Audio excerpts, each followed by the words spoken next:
Welcome, everyone. My name's Brett Foote from Wisconsin, and the North American Clarets Burnley supporter. You just got beat by company's big, bald head. You're now listening to the DU Football Show.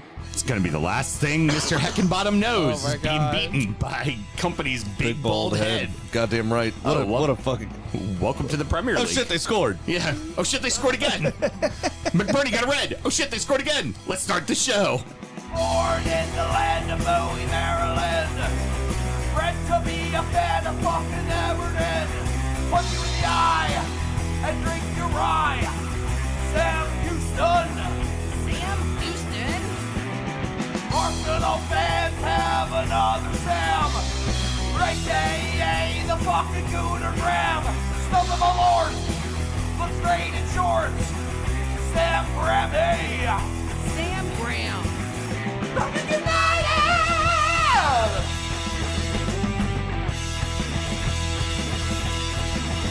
Fucking United!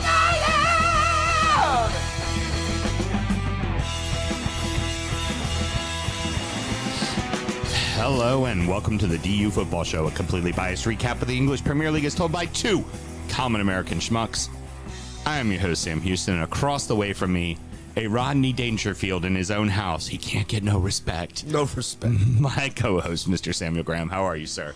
Doing very well. Thank you very much, even though I'm constantly emasculated and belittled by my family of four women. Well, that's how it's going to work for you. Just get fucking used to that one. And honestly, knowing things you used to do to women as a younger man, it's what you fucking deserve. Yeah, that's probably true. Graham, it's what you fucking deserve.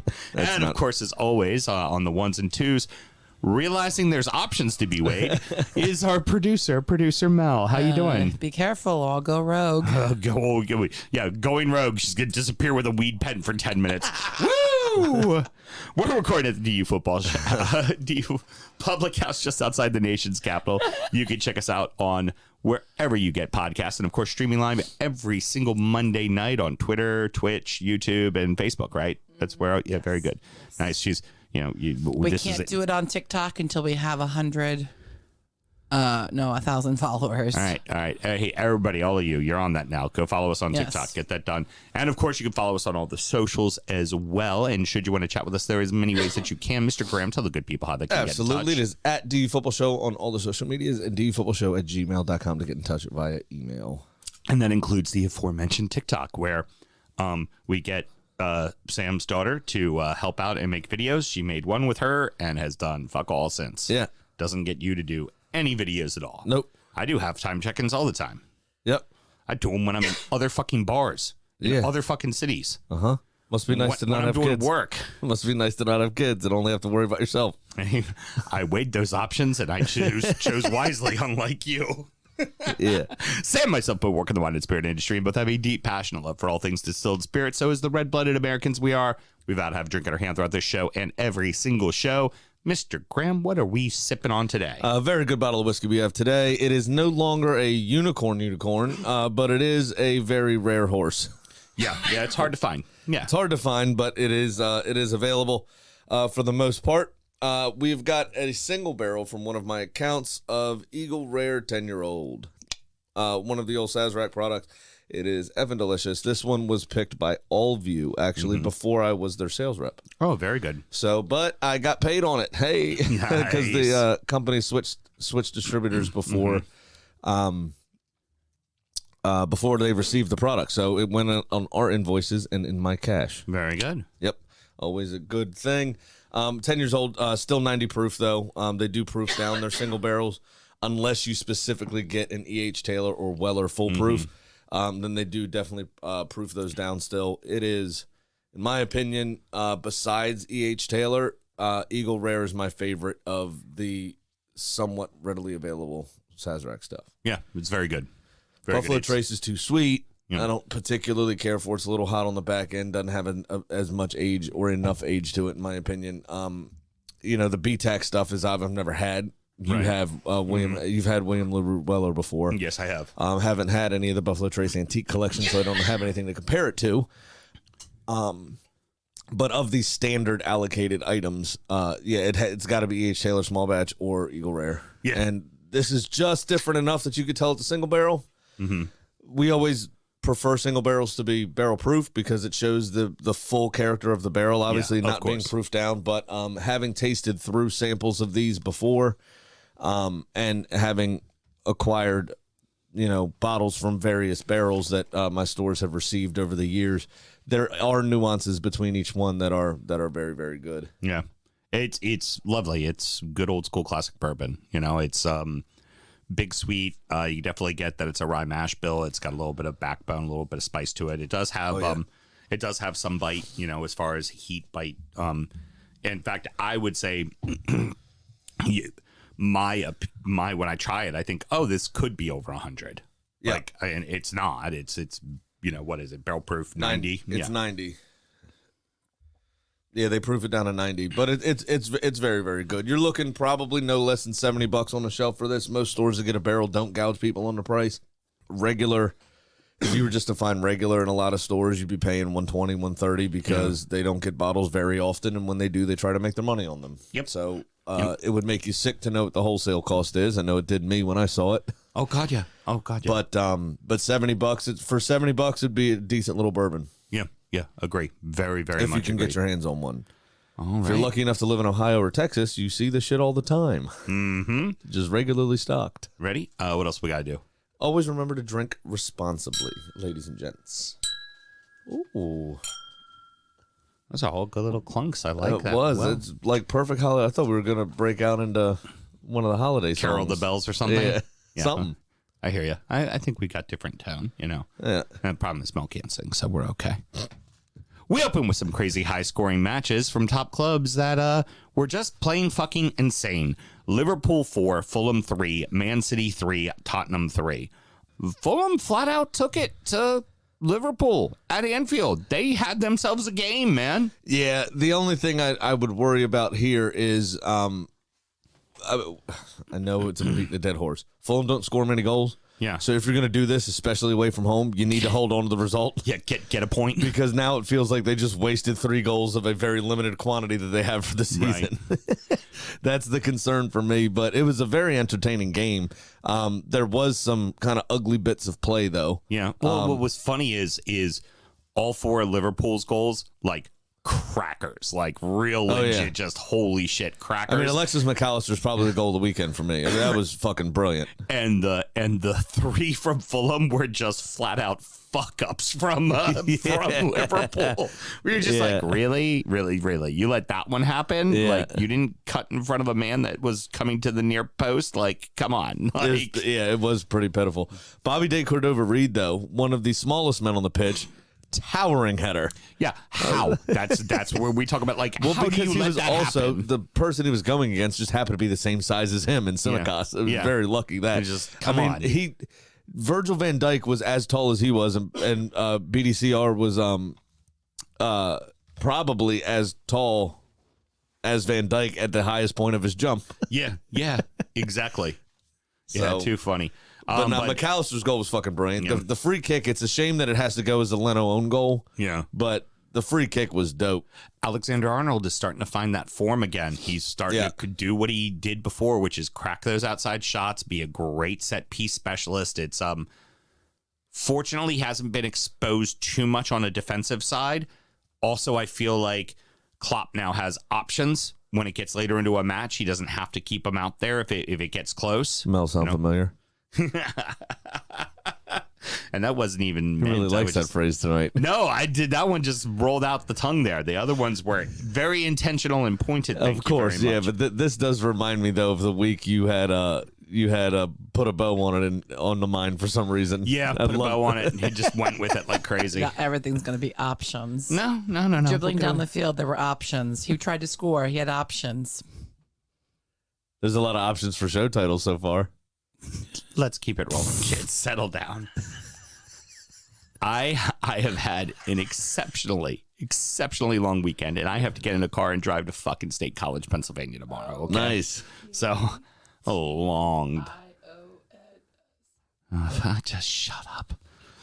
No, it was this was a fun game. Endo had a great strike for his I think first league goal, right? Yeah. I think he scored in the League Cup for Liverpool, but hasn't scored for them in the league yet. Yes. That was another great strike. Good kind of awareness and composure by Salah.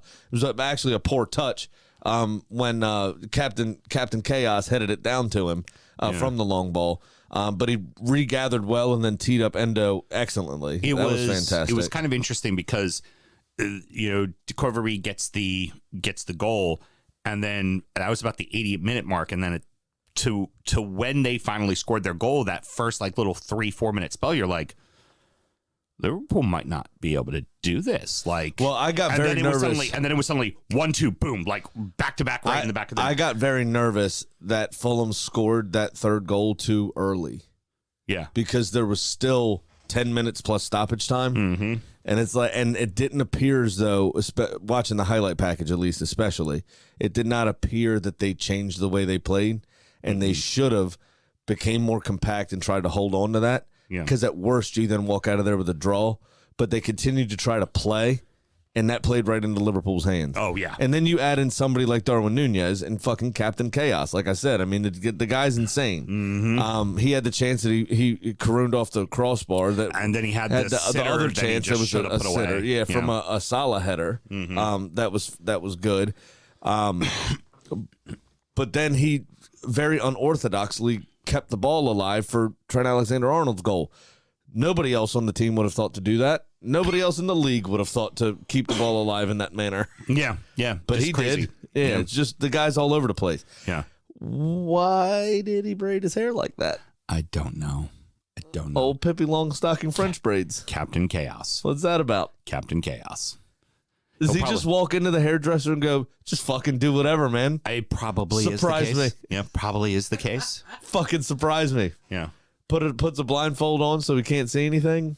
Let's see what we come up with. Does he have kids? Like maybe he has like a daughter, and the daughter was like, "Do it like that, Dad." I don't know. Like that would be the only logical reason. He can't possibly have kids. He's too young. No, he just misses all the time. They'd be trying to get pregnant, and she'd have to swallow a lot, I'd assume. City and Tottenham was just absolutely fucking crazy. And I got to tell you, that second goal from Son was just perfectly placed. He got right in between the lanes and just slotted it right up in with his thigh. Oh, wait, it was the wrong goal. I mean, in the first half, Son was the man of the match for both teams. Yeah, exactly. It was absolutely brilliant. But now Tottenham stuck to their guns in this one. Postecoglou said it before the game. We're going to play the way we play. We're going to keep playing the high line. We're going to keep trying. And, we're not going to change our identity despite the injuries and despite who we're playing against. And they did exactly that. And in his presser, he also admitted after the match, he was like, the City had a lot of chances in the first half. Oh, yeah. And they could have easily been ahead. And that was a game where we probably It should have been like 4-1 at halftime. Oh, my God, yes. There were so many. But City were uncharacteristically bad in front of goal. Holland just missing easy ones. Oh, yeah, and Vicario did come up with a save or two. Yeah. I mean, that still did happen. He played very well. Yeah. But Son, I mean, the second one is just ridiculous. He's got to play the ball, which is annoying, but don't do that. Yeah. Here's the thing. City give away a lead twice in a match.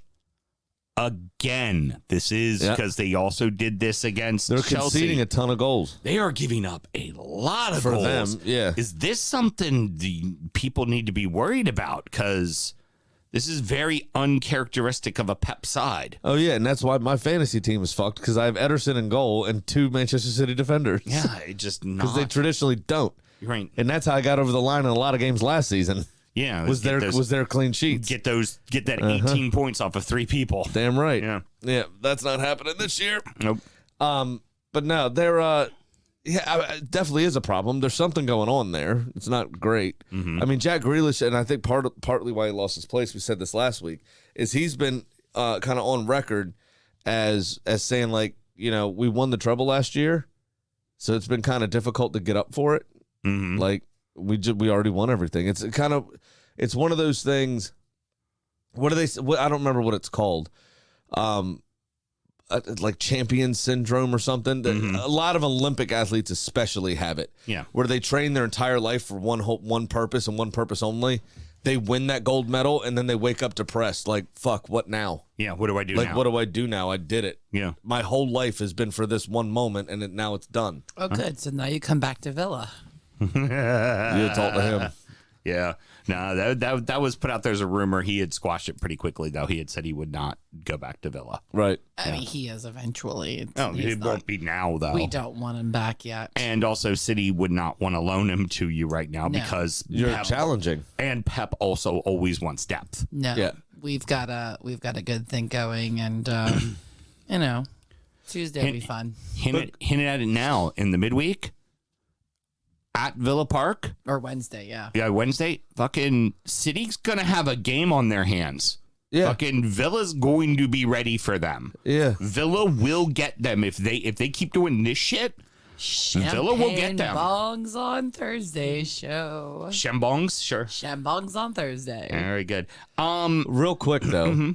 The referee, did you see this? I'm getting ready to Is get to that what right you're doing? now. Okay, I thought you Yeah. were moving on. No, it's I was about to. You cannot let that go. This fucking tool bag.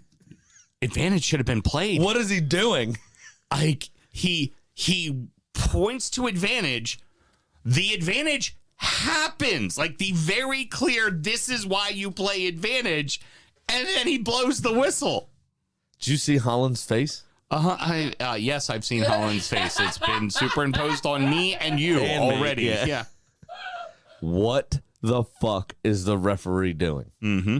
So horrible. I heard somebody today look up, actually on IFAB, look up the law about advantage, the rule. And it says that the referee is supposed to take 4 things into consideration. Okay. One is the severity of the foul. So, i.e., if they're going to give him a red card, if the player is seriously injured, blah, blah, blah, blah, blah. The severity of the infringement is to be taken into account first and foremost. Secondly, is there an advantage? Yeah. Just anyway, right? Right. Third, the proximity of defenders to said advantage. So the ball can fall to you, but if you're ass tight to me, is that really an advantage? It's not an advantage. Right. Lastly, the atmosphere of the game, How is which that? means nothing and Right. everything at the same time. Yeah.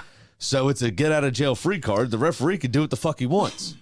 And that the needs to be scrapped. atmosphere of the game. That is in That's the like- written into the actual law My of whim, my mood. being allowed to play advantage. And then by those laws, why wasn't a yellow card handed on that foul then? Because then no yellow card came out. Right. It should have been a card. I mean, just what The whole fuck? thing was handled very poorly. Yeah. You know, Grealish still has to put the ball in the back of the net and everything, but he's away. Oh, yeah. He's- I don't think the defender would have called him either. He's a good 2 steps ahead of the Oh, yeah. defender. Ball on his And foot. he's not slow. Dead center of the pitch going right at goal, which is the worst for a keeper. At least if you're coming from a side, a keeper can cut down an angle. When they're coming dead on, all you can do is try to get as wide as you can and hope they don't pick the corner that you're not going to. That's all you can do. It's just piss poor. That's worse than some of these VAR decisions that we talk about. That's worse than having no camera angle to look at Newcastle for us. That's worse. That is fucking piss poor. Yeah. The advantage rule has been in the game since day fucking 1. And, That is piss poor. and you as a ref held out the arm signifying advantage. You then don't blow the fucking whistle. It's so fucked. If I could would be incensed.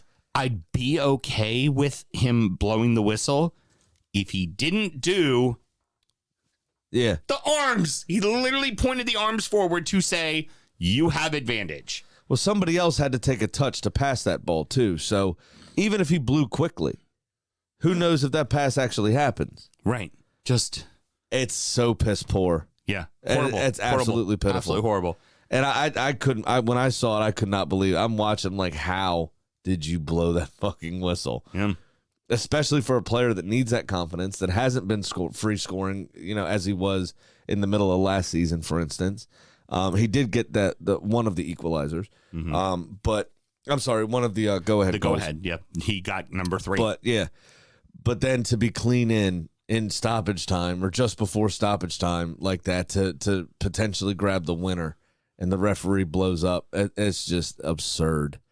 Yeah. I mean, the referee should be fined, in my opinion. I would agree. You've done a piss poor job there. You got to pay a fine. If you're that's going terrible. to fine a coach for talking about it or suspend a player for losing Mouthing off, then he needs to have some. There needs to be some sort of punishment. And the punishment can't just be, we're not going to have him ref next week. Right, go ref in the championship next week. You've been demoted. Like, fuck you, man. Because they're back a week later. They're back a week later. And it's not doing anything. No, it does nothing. The standard is not improving, is it? Hey, you know what? You fucked up that badly. You don't get a paycheck this match. Yep. There's a fucking idea. Yeah, I get that would make them maybe think about the calls they're fucking making on the field. So I'm saying, but they're taking the players and fining them for everything. The coaches, like you say, they're asked the questions by the media. What are they supposed to do? Just stare down the camera and not say a word? Right. Yeah. And they're asking them these questions immediately after the game, which is an emotional roller coaster for managers typically. And there's still adrenaline flowing through them veins. Would you say it's a disgrace? That's an absolute disgrace. It's embarrassing. You fucking walked me into that one, didn't you? Yeah, I did. Prick. Walked you right into that one. Hey, that's why I drive the bus. Couple of teams at the bottom of the table get big wins in very different scoreline styles. Burnley 5, Sheffield 0, Everton 1, Nottingham Forest 0. Clarets finally score goals and are ruthless. And they finally look like the team that we saw last season in the championship. Yeah, I mean, it was Sheffield United are just so bad. They're just so bad. We've said it time and time again. They are piss poor. Half of them don't look like they give a shit. The other half aren't good enough that their shits to give don't matter, if that makes sense. And then it doesn't help that you let Jay Rodriguez with his walker score a diving header, which I still contend he probably just tripped because he's old. And after 16 fucking seconds, 16 seconds, it allows you to leak. That's so stupid. And they're so bad. If I was the owner of Sheffield United, I'd have fired Heckenbottom at halftime. Yeah, well, you should have fired him fucking a month ago. And I'd have punched Ollie McBurney in the fucking face. How? Okay. So, dingus. Other than saying the reason is because he's Scottish, because that seems to be the only justifiable reason. He was born in Leeds, though, to Scottish parents. Yeah. How do you get a yellow card for throwing an elbow into the head, right? Like not the my arms are up here and I happen to clip you. It was, I see you there. How's my fucking elbow taste? Like, boom, right in the fucking kisser. Yeah. To then Pow, right in the kisser. Pow, right in the kisser. To turn around and fucking do it again. Oh, yeah. Oh, yeah. You know why? It's because he's Scottish. It's because he's Scottish. As William Wallace once says, don't back down. Yeah. Double down. Are you fucking kidding me? Well, there's a big trend this season that for whatever reason, I've noticed it at least this season, that if somebody gets a yellow card for a hard foul, within the next 4 or 5 minutes, and I don't know if it's because they don't think the referee is going to give them a card for the same thing that quickly, but it's like they do it again. Yeah. Like, all right, I'm going to do what I just did more. Right. And see if you're actually going to take a stand on it. But that's a fucking dangerous game to play. Throw it back to our days when we played indoor, right? You would have somebody would get the team we'd play against would get a really hard yellow, and then that person would continue to hack the rest of the game. You'd be like, is there going to ever be a second yellow? No. Right. No, there wouldn't be. It's like goalkeepers who get called for time wasting, if it's in the first half, they will never get that second one. But it'll never come. It is such a dangerous game to play. But like I said, it's Scottish, right? Right. Don't back down. Double down. So do it. It was Chris Wilder, then it was Heckenbottom when they went down, and it was Heckenbottom all through all this, and now it's back to Chris Wilder again. Yeah, because nobody else wants to manage there. Is it going to change anything? No. What I want, it may galvanize a few players because there's still a few people there that were there when they didn't want him to leave in the first place. But I think there's only one option, and I don't know why nobody's talking about it. Okay. The old Warlock back in. Of course. Get Neil Warnock back in and have some fucking fun at least. If you're going to be here, at least have some fun. I think we're all convinced Sheffield's 20 with a bullet, right? They're the worst. They are hands down the worst. Unless the Independent Regulatory Commission deems your appeal frivolous and finds you more points. Right. And you still may finish above Sheffield You United. probably still would. Yes, probably still would. I think that's the only thing I could see, honestly. I don't see him getting another win for the rest of the season. No. It's so piss poor. But we should, comment on Burnley. Burnley were very good. They still had to do the job. They look great. And it was 2-0 up before The red card Ollie came. McBurney Yep. did his Scottish business. And we've seen them Sounds multiple like a Glaswegian shit. Yeah. That's what we should call it. The When a Scottish Scotsman business. fucks up. Right, it's the Scottish business. Yeah, there we go. He did the old Glaswegian dookie. See, that's a much better show title than Options. than options. The glass. The Glaswegian shit. No, not the we can't call it the glass. Oh, that's true. The Glaswegian dookie. No, we can't call it that. Damn it. It's the Scottish thing you had said before. All That right. Scottish something. I don't know. Well, at least there's options there. Yeah, thanks. Appreciate it. But no, Jacob Brun Larson with his first goal for the club on his full debut was, I think, full debut. I think he's only been a sub before. Anyway, it doesn't matter. Definitely first goal. Fantastic. The take. What is Wes Foderingham doing? Why isn't he coming off his line? What is the defense doing? The two players in the middle of the field completely switched off, the two center backs, and what kept him on side. The fullback did what he was supposed to do and stepped up and put him off. Yeah. Right? But the two central defenders were just lackadaisical, just on their heels and didn't get out. Yep. It's like, what are you doing here? This is the style of play that, like I said, we saw last year from Burnley, and it's what fairly to our good friend Brett gave him hope going into this year that this was a fast action, very aggressive offense with a lot of movement, right? Very much a Pep light or a younger Pep version of what they are, Right. And it worked. You finally got to see it work and work well. And now, granted, it's against the worst fucking team in the league. Now they just need to do that. Keep doing But that. they also lose. need to have a plan B. Yeah. Is the key. We've said that already. Of course. And lastly, for me at least, with Foderingham, for I can't remember the guy's name. Colioso, it was his. What is that goalkeeper doing? Was that drop of the shoulder and the eyes that convincing that you let in a near post from 14 yards out? Yeah. How? That is piss poor.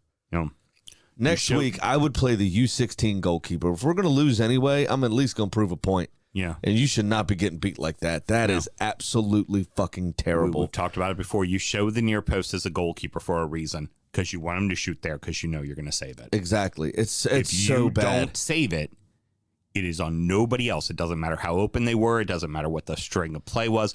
If they beat you on the near post, that is 100% on you. And they almost drew City. Like, they had a performance that they had a platform to build from. Yeah. And then they come out here and do this. Yeah.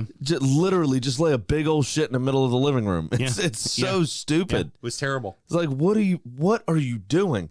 And then Brownhill, obviously, with an absolute thunderbolt. That almost ripped the net off the goalpost. Yep. And that place, you could tell the atmosphere was decent, but it wasn't anything to write home about at the start. And then it just built and built and built with every goal that went in. It was like more and more weight off their shoulders. And then when their captain thumped that ball in from all of 20 yards, was the roof came off that place. It was fantastic. And it really was. With that happened just before Everton played. And you brought up a good point that, this then puts a lot of pressure on Everton. It did, absolutely. If nothing else, the goal difference. I mean, Everton aren't a club that score a huge amount of goals either. Right. And they got a great goal difference over all those other clubs, but it could change very quickly if you lost 3-0 again. Absolutely. I mean, that'd be an 8-goal swing. Like that, you're coming very close here, you know? Agreed. But it was, I thought, a perfect performance from Everton. Yeah. They had the better of the play, in my opinion. They had the chances. Pickford stepped up when he needed to. And it just, you're worried when I was surprised Dominic Calvert-Lewin wasn't in the team. I hadn't heard much about. Picked up a slight knock, and they're just being precautionary. And honestly, when you've got somebody like Beto, who still needs to bet in and didn't have a particularly great game, it is a like-for-like person. Yeah. You are putting in a player that plays exactly how Dominic Calvert-Lewin plays. He might not play as well as Dominic Calvert-Lewin, but at least you have that.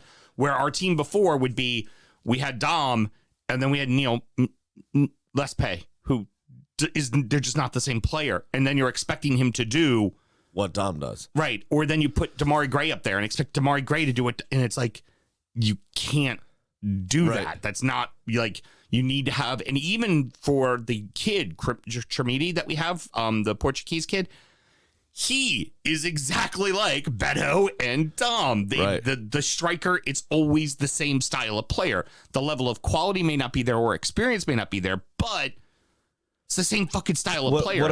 And that's made all the difference for Everton. Well, that's probably true. What I would worry about, I mean, you're playing mostly backs against the wall anyway. Yeah. The only thing I'd worry about is nobody's bringing anything different.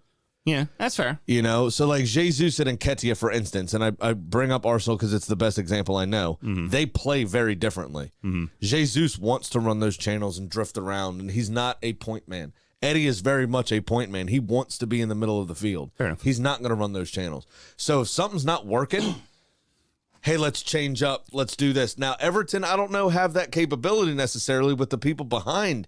I say they have that on the wings with Harrison McNeil, and then like Danjuma is more of a control the ball, run through the lanes kind of guy. I think midfield wise, there's but it's a very dice thing to do. Is big guy in the middle, let's cross him the ball. Yeah. You know, but it's not even that. It's let's get the ball up to him and he can play ball back to goal and get the ball out to the wingers as well. Also helps quite a bit. Which is almost exactly what happened when the ball fell to McNeil rather kindly and sat up for him well. But what a hit that was. I mean, he leathered that ball too. Ripped that. Absolutely ripped that shot. And like you said, the better chances were definitely in Everton's favor. And for Everton now, four on the road. They're going into tough buildings and getting results, man.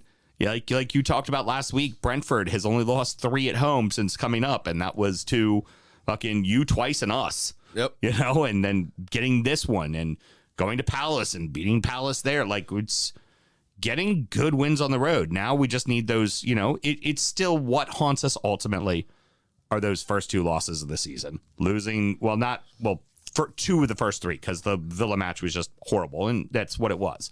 But that Villa also are a good team. You wouldn't have necessarily earmarked that and thought, I mean, the best you probably could have hoped for was a point. It's the 1-0 loss at home to Wolves. It's the 1-0 loss at home to Fulham. Those are the 2 that And Wolves had a vendetta because of what happened with Manchester United. Yeah. On the opening day of the season, you know what I mean? So you were walking into a bit of a shit situation there anyway. Yeah, man, that's really about it, you know. So but that was Everton, just get a win.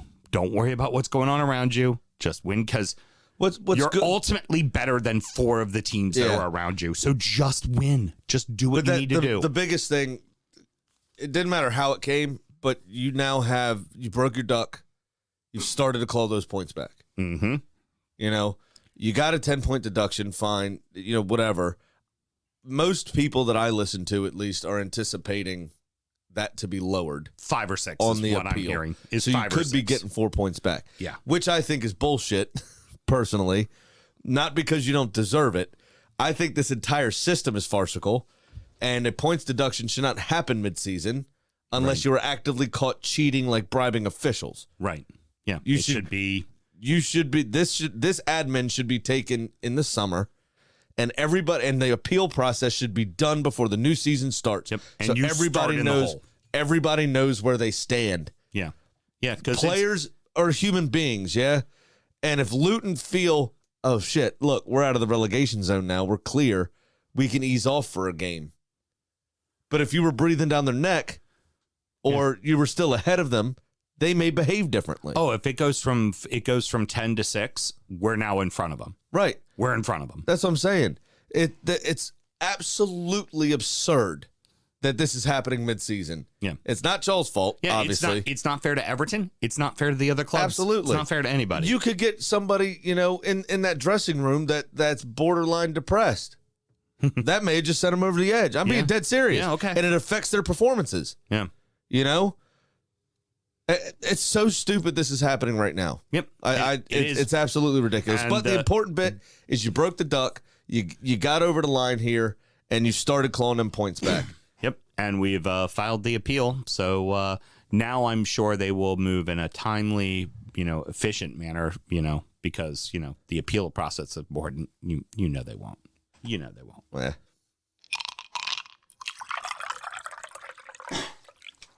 Rounding out the rest of the league, and so that happened. Arsenal 2, Wolverhampton 1, Brentford 3, Luton 1, Newcastle 1, Man U 0, Bournemouth 2, Aston Villa 2, West Ham 1, Palace 1, Chelsea 3, Brighton 2. Arsenal come out swinging, go up really, really quickly, and then it felt like you guys took the foot off the gas. Yeah, we did, again, which is annoying. Yeah. We actually controlled a lot more of the game before we took the foot off the gas than we did the previous 2 times. Yeah. But we still did take the foot off the gas, and that's annoying. We should have had probably 2 more goals, I'd say. I was going to say that needs to be a 3-4 comfortable win. Yeah. There shouldn't be they get an opportunity to make it interesting. Exactly.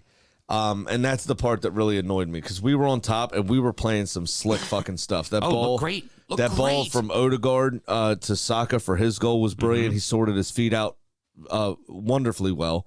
And then the one-touch football between the 2 ex-City boys in Zinchenko and Jesus, and the cutback from Zinchenko, while not perfect, was low enough of a bouncer that Odegaard could still control it, and his technique is just brilliant anyway. Yeah. But that one-touch football, that was... I mean, they had Wolves at 6s and 7s. They were chasing shadows. Yeah. There was nobody even there. Ball comes out to Martinelli, gets played back to Jesus to Zinchenko, Zinchenko back to Odegaard, bang, it's in the back of the net.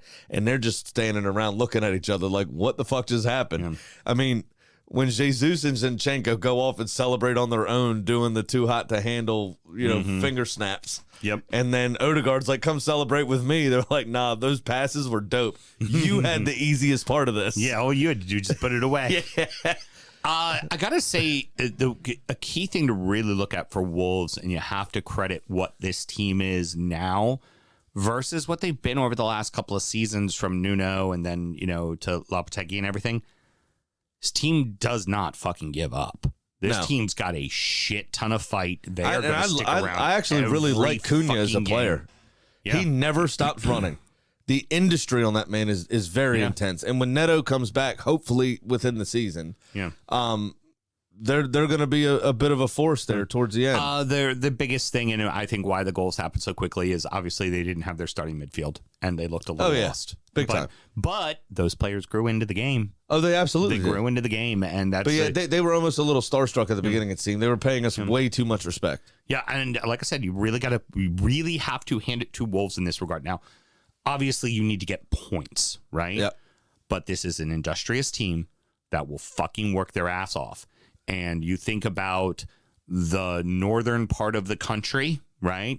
Just outside of Birmingham or Liverpool or Manchester, what these fucking cities care about, obviously, other than Checkbook FC, they want industry. They want you to fucking hustle. Yeah. They want you to play for the fucking badge. And most of those clubs will appreciate a really fucking great tackle almost as much, if not more, than a spectacular goal. Absolutely. And it's there's going to be tough spells for them, and I think they're ultimately safe and somewhere to the upper part of the bottom half of the table. And I think a lot of it comes to the fact that they just play relentlessly. Yeah. They don't slow down. They don't let themselves get beat. Oh, absolutely. I mean, any team that I've ever coached, the children, I say the same thing. Like, pay attention in training. Let's do the job I'm asking you to do. Let's do the drills. Let's do this. If you don't, we run. Yeah. Because we're going to be good at one or two things, right? Mm-hmm. One of two things.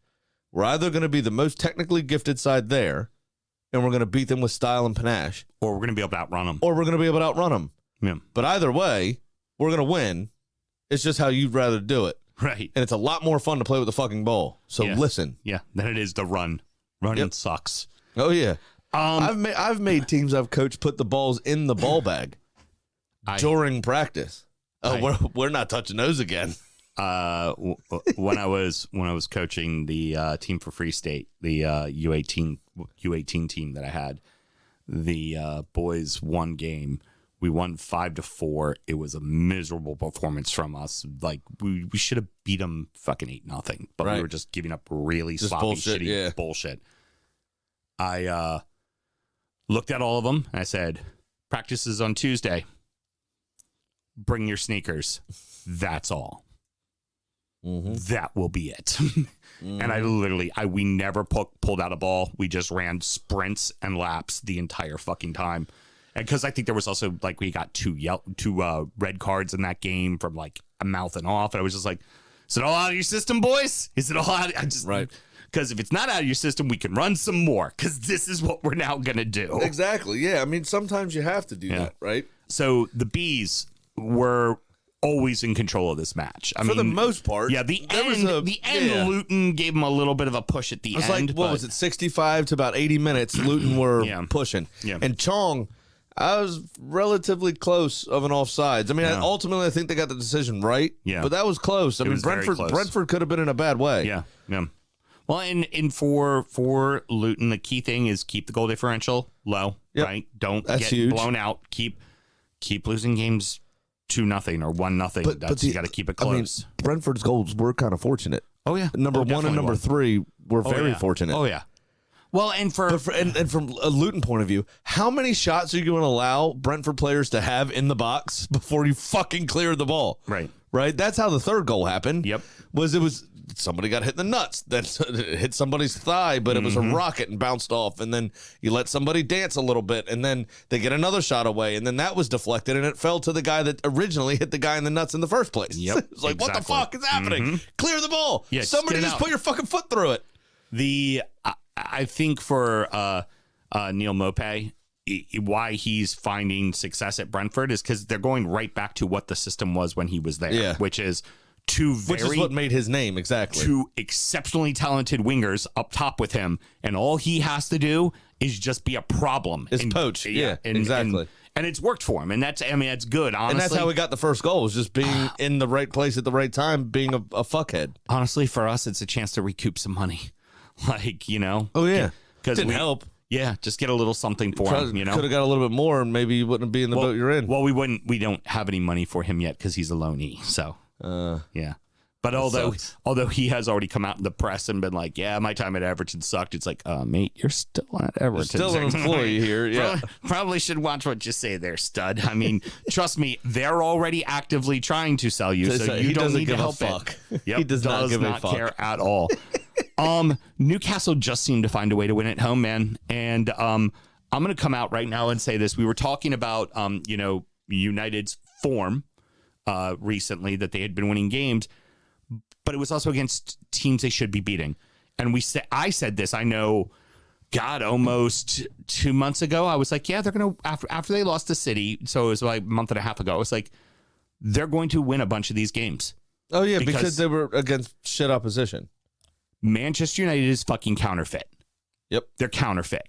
I'm excited to play them. I think we play them in the middle of this month, I think. Yeah, and you'll beat the shit out of them. That's what I'm hoping, because they do not look good. So there's 2 things, right? There's the form table, which just takes into account results, right? Yep. And then there's the eye test, as they don't pass the eye test. Those of us in punditry like to call it. Thank you very much. They are piss poor. Then there's Champions League form. And if you look at what they're doing in the Champions League, they're running the risk of not even having European football for the rest of the season. Yep. They're dead last in their group currently. The most exciting thing about this game for me, because I did fall asleep while I was listening to it in the car while Carly was inside of Home Depot working out the fridge situation for the basement. Mm-hmm. And I had the kids in the car, and I actually dozed off listening to this game. It was that fucking boring. It was that fucking boring.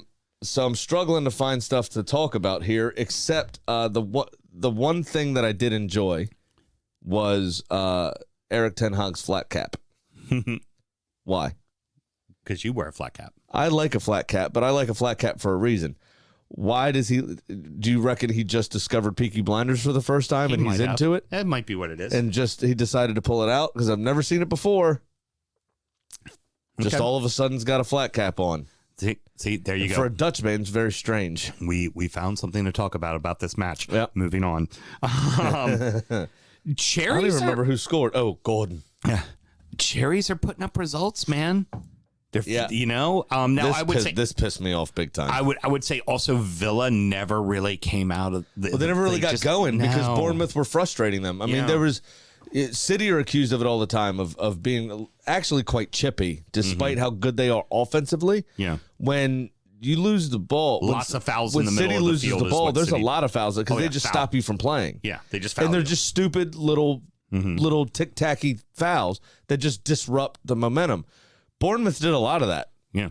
And Villa just couldn't stretch their legs, couldn't play. Yeah, Mel was talking with me on the phone about it, and she was just like they're just like, it's so frustrating watching them play right now. It was frustrating. There was a lot of chances that were missed. Again, defense doing the bulk of the work, and VAR just it knows how to put a damper on a game. Who was the Brazilian defender that scored that they called back? Diego Carlos or somebody? Yeah. That would have put Villa up 2-1. Yeah. That could have changed the entire face of the game. And from what I understand about the decision was it was kind of marginal.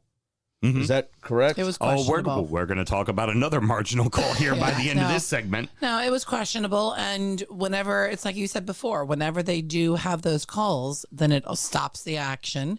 It kills the energy in the stadium. The momentum. Everything. Kills the momentum of the players, and it leads to injuries. So if I was in charge for a day, king for a day, the one thing that I would change about football currently. One thing I would change about football, the first thing on the docket. There's a lot of options. Is the offsides rule. It has to be daylight.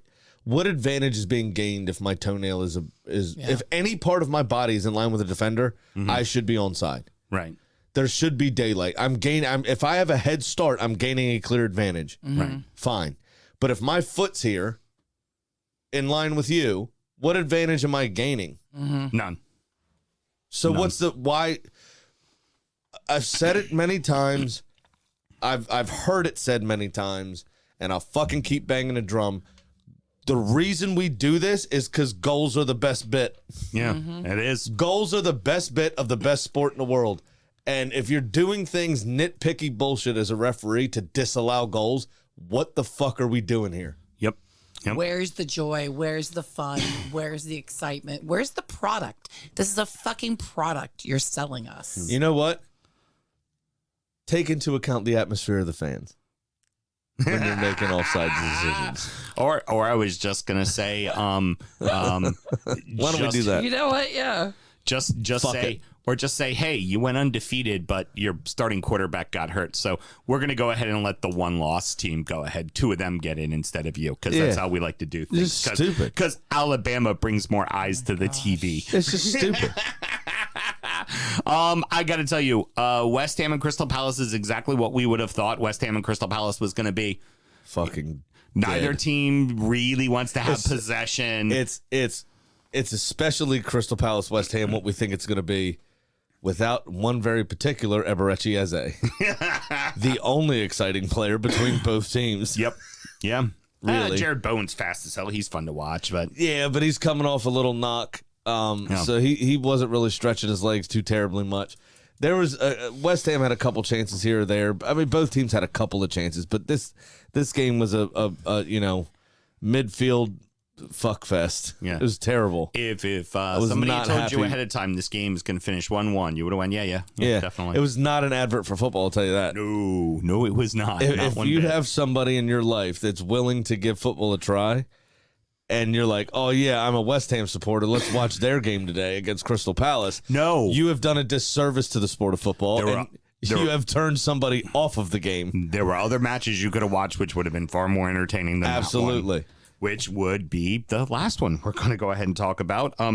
Chelsea were lucky to not be down to 9 men, and the man who got them the brace. Oh no, I'm sorry, it was Concedo who should have possibly have been sent off as well. Yes, should have been. And I think actually, and then Gallagher just the one knock I would have on him is he can be erratic because he's all over the pitch. When we've seen him in loan spells at other clubs, and you're starting to see him bed in very well here at Chelsea, is that sometimes he tries to do too much. Yeah. And when he tries to do too much, he gets himself into trouble. And that's what he did here. Yeah. Exactly what happened here. He also is, I always enjoy when it's quite cold in England and you get a rather pale lad. After running a lot, they end up essentially looking like tweaked out meth heads because they're so flush in the face, but then it's really bitterly cold. So then it's like this weird amalgamation of pale and rosy cheek situation going. And they just, and with the hair of his, I know I'm one to talk in this particular frame, but he looked very methy and I enjoyed it a lot. Gotta say that wasn't a penalty for me. And I don't think VAR was doing what it was supposed to do there. I think let's go back to your situation with Newcastle. The whole point of why they said they didn't call anything is because none of it was clear and obvious, right? Now we could debate that it was or was not till the cows come home. But the foul was, but that's what they hide behind, is that nothing was clear and obvious. Please tell me where that was clear and obvious that Milner actively fouled him and it wasn't just two guys tangled up in each other and they fell over. Yeah. I tend to agree with you. I can understand why it's given. It's frustrating, but if I was a player, I'd be pissed off that was given. If the ruling on the field is no penalty, right? VAR's job, they should have stuck with that. Yeah, is to come up with only a clear and obvious error. Outside of that, they're not to talk to them. You can look at it real quick, but it wasn't clear and obvious. Now, they also fucked up the end of the game. Brighton should have had a corner to attempt to win it. Absolutely. But or draw, rather. Yep, but they fucked it up. So it was not made clear that the referee actually blew for a penalty to begin with. That's why the drop ball happened. Right. So the referee didn't make the appropriate hand signals to let us know what was happening to begin with. Right? He thought it was a handball. Had he, and really, in my opinion, what he should have done, and now this may be a little redundant because I don't want to lean on VAR much because they suck at their jobs. If something like that happens and you think it's hit his hand, you have to assume that VAR is going to catch it. Should have blown for the corner. Yeah. Let VAR change it. Don't blow for the penalty. Yeah. Let VAR figure it out. Yeah. If you give the corner, you allow every option of the correct outcome of this play to happen. And somebody may want to say, well, they're human beings. It's in the moment, blah, blah, blah. No, this is what they are paid to be able to do. To look at those situations to do it. And also, let's then double back at the amount of times they don't call something because they want to let VAR bail them out. Right. And it's stupid that Chelsea were gifted possession of that ball. Yep. And then that was it. It's was a disservice to Brighton in the largest degree. And Brighton was playing their way back into that match. Yeah. I think that match could have ended 3-3. I absolutely could have. You never know what they're going to do. We can't say that it would or wouldn't have, necessarily. But what we can say is they should have had the fucking opportunity to make it 3-3. Sure money. I lost again. And it's all because of Villa, the only leg that didn't hit. So I wrote here, Aston Villa fucked, just not how I expected. They fucked me instead of Bournemouth. So there is my cup of losers. Fucking Chelsea. I missed as well. I'm only up $53 goddamn now. That's not good. That's not good. I know. I'm just barely into the black. Oh, very good. Well, never mind. I am up. Well, I go first, right? Yeah. No, I was gonna say something about being married to a black woman. Forget it. Don't worry about it. Okay, all good. I am up $361. Big Sam's Lock of the Week. Hey, producer Mel, did you know that 30.769231% of the time it works 100% of the time? It's so fucking stupid. 7.69123. Something. I don't know. 231. Pi. 231. Sounds like a code to something. It's pi. Yeah. It's actually his password. I am taking a 2-game parlay that would make you very happy if it all happens. Okay. I have Arsenal to beat Luton. Yeah. And I have Villa and City to draw. Nice. At Nice. plus 396. Nice. Pressure on that one. I like it. Where's the City Villa game? Villa Park. I like I it. am. If the double chance didn't lower the odds all the way to like 150, I would have taken double chance Villa to win or draw. Right. I'm bullish on Villa against City. Speaking of Villa, I'm a little offended you didn't call the Watkins goal your goal of the week. That was all right. It was a great header. Mid-air, he's adjusting his body and his neck to kind of swerve it around and get it in. This is coming from an Evertonian. The man fucking one-touched it from fucking 30 yards out into the upper 90s of the opposite end. McAllister's goal was way better.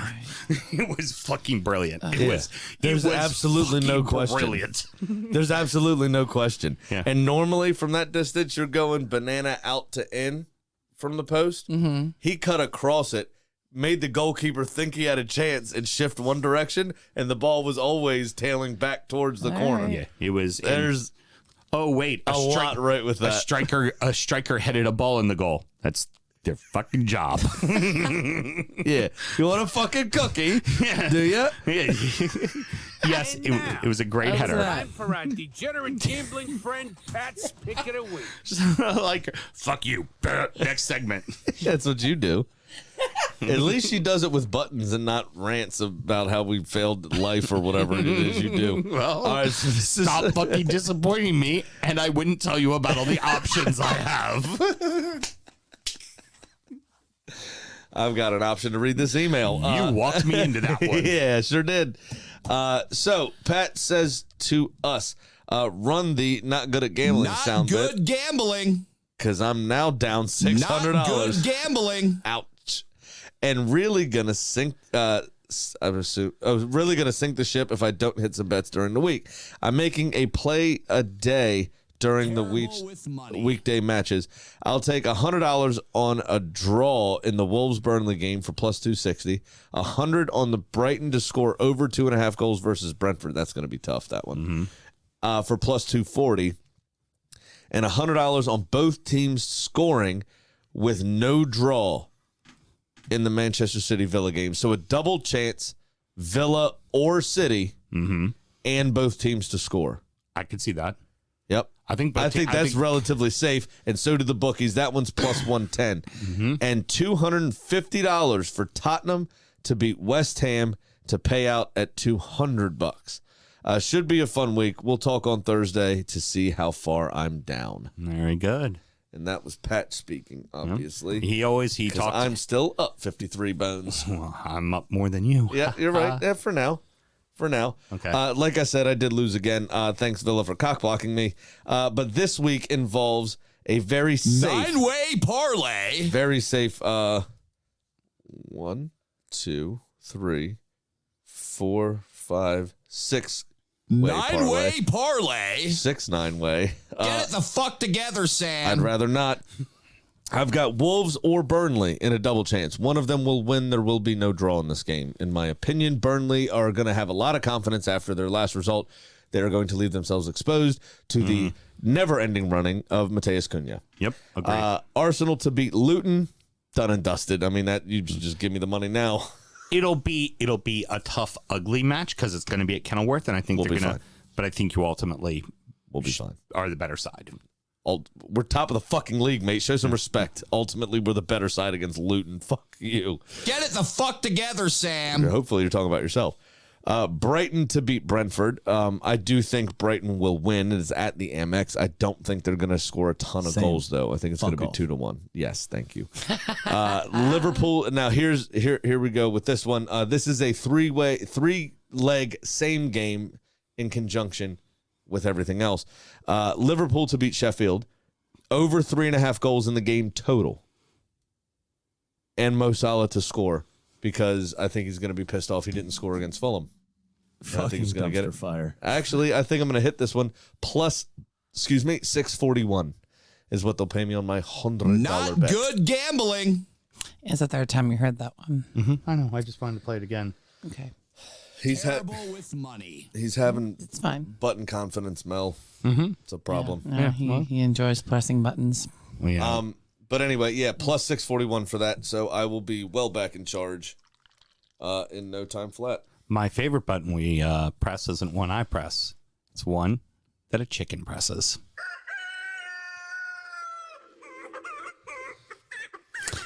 I don't think that means what you think it means, but Kitty. Options. Bird flu apparently seems to be on the cards. Kitty hit with the bees and sits at 8-4. So this week I gave her Fulham hosting Nottingham Forest. Now Kitty showed me a picture of her having a cheeky Nando's lunch with Matt Turner and Tim Ream. Hold on one second. Do we get the chickens at a chicken joint? Mm-hmm. That's fucking dark. We read the manuals. It's fine. It's a nice, healthy meat. Now, obviously, the two are teammates for the U.S. national team, but one plays for Fulham and the other one plays for Forest. So, looks like, Forest. Looks like Kitty is going Who's with Fullest? It was Fulham and fullest. Looks like Kitty is going for a draw in this match. One of them was full ham and the other one was full of ham. Yeah, I guess. that's how it works. To the fullest. Well, you know what it is when you're you've had a lot to eat, but not too much to eat. You're full-ish. And with that, always remember to gamble legally and responsibly. Allow me to make a Super Troopers reference. Chicken fucker! All right, that is going to wrap it up, boys and girls. Mr. Graham, do we have any parting words today? Yeah, I do have one thing. I didn't want to say it during. There's two things actually, and they're both RIPs. I didn't want to say anything during either of the two games, but well, it's actually just the one game really. RIP to Nathan Ake's manhood. Because Dejan Kulusevski took it from him with that third goal. It was absolutely fucking absurd. The manner in which he was spun for that. Fuck you, bitch. I'm taking this ball. And then on a serious note, Terry Venables passed away over the weekend, and that is quite sad. Terry Venables was a great coach. Went from, I believe, Crystal Palace. He was a longtime coach of Spurs, coach of England as well. But went from, like I said, I think it was Palace, coaching them to fucking Barcelona.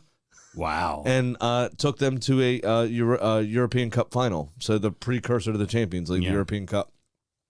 Took them to a final, lost ultimately, but got them there, and I believe won La Liga with Barcelona. So, you know, the English don't tend to travel well. The Brits in general don't tend to travel well off the Isles. But Terry Venables was a great ambassador for the game, by all accounts, a wonderful human being, and in the coaching sphere, was one of the first ones to go and do it, not on those shores. So very sad at his passing. Obviously a Spurs legend as well. I think he won them their last bit of silverware, a League Cup in 1912 or some shit, whatever it was. No, it was in the 60s, I think. Anyway, but just by all accounts, a good all-around human being, and very sad that he passed. All right, good. I have one as well. Just a quick shout out to my team's first captain when I became a fan of Everton. Phil Jagielka has hung it up after 805 matches in his career. Wow. Did that between Sheffield, Everton, back to Sheffield, small stint at Derby County, and then to Stoke, and played for the men's England national team, and just an all-around fantastic defender. Just a good Stoke player. seems like a good fit. Yeah. For Jagielka, actually. Yeah, that's where he ended the career. And we talk about like good classic players, right? Like people who did the thankless work, did it very well, and went very unrecognized for what they did. Phil was one of those kind of guys, in a world where everybody paid attention to like what Rio Ferdinand did as a defenseman, or Vincent Kompany, or just there was a bevy of people that would get looked over. Yep. Jagielka, and Jagielka was just Mr. Steady. Absolutely. He was rarely hurt. He was always healthy. He was always on the pitch. You don't rack up 805 appearances by being hurt all the fucking time. He was always that. Why is Seamus Coleman such a great team captain? Because his team captain before that was Phil Jagielka. Yeah. That's why he he's learned such a from great, one of the best. Yeah, he learned from one of the best. So, best of luck in the rest of your ventures in your life. And a player I will always remember fondly for Everton. That was one of the players that I tried to recruit for the Arsenal. Yep. When we went to go see their training session at RFK. You ended up getting Arteta instead, so it worked out well for you. And you got him as your coach as well. So we did just very fine. much. Yep. All right. Thank you so much for joining us. Next up is Injury Time, where we're going to chat about the beers we've been drinking. We're going to check in on our fantasy soccer teams. And then, of course, we're also going to preview the midweek's action. That's right. There will be 2 shows this week, everybody. We'll also be recording Thursday night as well. And should somebody want to find Patreon Instagram, how do they go about doing it? It is www.patreon.com/DFootball show, and just sign up to that $5 tier. You get all of the cool extras that Sam's talked about, as well as invites to the whiskey show and some other stuff, which is pretty cool that we do from time to time around very random, weird holidays. Absolutely. Just because we fancy it. It's how we roll. It is how we roll. It's almost always super awkward, very cringe, but it's so much so that it's enjoyable. It's slightly homoerotic. And if you're really nice to us, sometimes you get invited to do those videos also. I believe Gecko got some free popcorn and a show. And he got to watch. Gecko always likes to watch. If you're watching on the stream. Sorry, Geck. Yeah. Geck. Yeah. If you're Geck. watching on the stream, I'll try to say this again. Please stick around. We're getting ready to do the DU Does EFL show. We're going to talk about the championship. There was a little bit of midweek action for both League One and League Two. But the most important thing, second round of the FA Cup was this weekend, Sam. Yes, it was. We got multiple National League and National League North and South teams. The sad bit was on to the not third round. Not Paper Mill FC or whatever. Well, they were already gone. Horsemen on their technicality. They came back, but they got knocked out. They got that that's shit sad. kicked out of them. Yeah. So, but make sure you check that out. Absolutely. And don't need to worry about the. That's Don't the need to worry most- about the Horden's Nest. We got the stone now.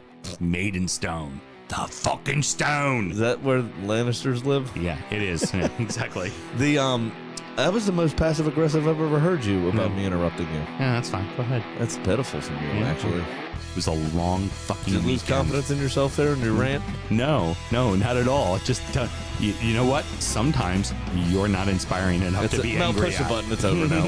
Fuck it. Until next week, everybody. Good night. Born in the land of Bowie, Maryland. Bred to be a fan of fucking Everton. Punch you in the eye and drink your rye. Sam Houston. Sam Houston? Arsenal fans have another Sam. AKA the fucking Gooner Graham. Stump of a lord. Look straight in shorts. Sam Grammy. Sam Graham. Brooklyn United!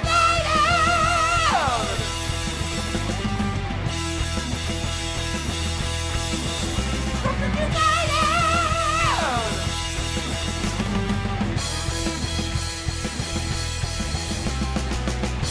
Hit the fucking mute button!